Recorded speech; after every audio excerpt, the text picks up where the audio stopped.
Oui, c'est moi, docteur. Je vais vous guérir définitivement. Ah, Claquemuf? Alors, on voulait tout raconter à ce bon monsieur Fauvreau? Non. Et qu'est-ce que vous faites? Ne vous occupez de rien.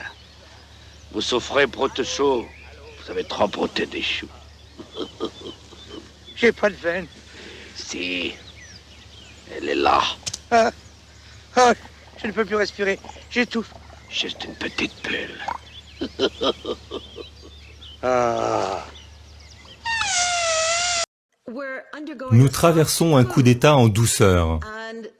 L'idée est de créer un nouvel ensemble de lois et d'ignorer les lois existantes sur les droits de l'homme et d'autres lois, sous le prétexte de la préparation à la pandémie et de l'agenda de la biosécurité.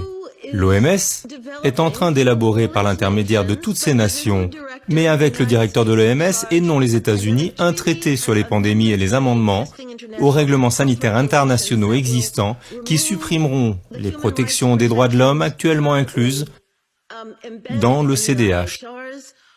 Nous mettrons en œuvre la surveillance, la censure, nous nous débarrasserons de la liberté d'expression, nous exigerons des gouvernements qu'ils censurent et qu'ils ne diffusent qu'un seul récit.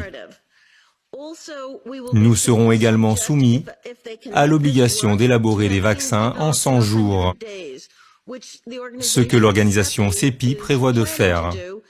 Jérémy Farrar, l'un des fondateurs du CEPI, qui est maintenant le scientifique en chef de l'Organisation mondiale de la santé, s'est chargé de faire avancer les choses. D'autres amendements prévoient également de contraindre les États à ne plus formuler de recommandations, mais des décrets exécutoires, de fournir un bouclier de responsabilité, de se débarrasser des droits de propriété intellectuelle, déplacer les fournitures d'un pays à l'autre, à imposer des passeports numériques et à permettre au directeur général de l'OMS d'exiger la déclaration de l'existence d'une pandémie ou d'une pandémie potentielle. Il peut simplement la déclarer sans aucune contrainte. Les pays du monde entier devront alors s'y conformer.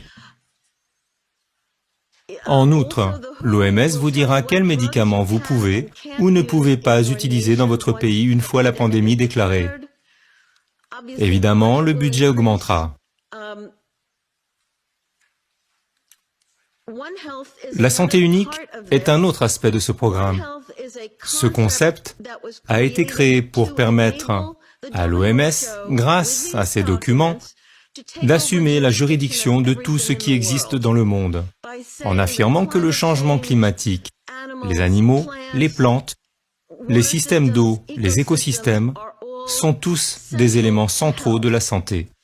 Ce concept intègre également une notion particulière selon laquelle les humains n'ont plus de valeur supérieure à celle des animaux.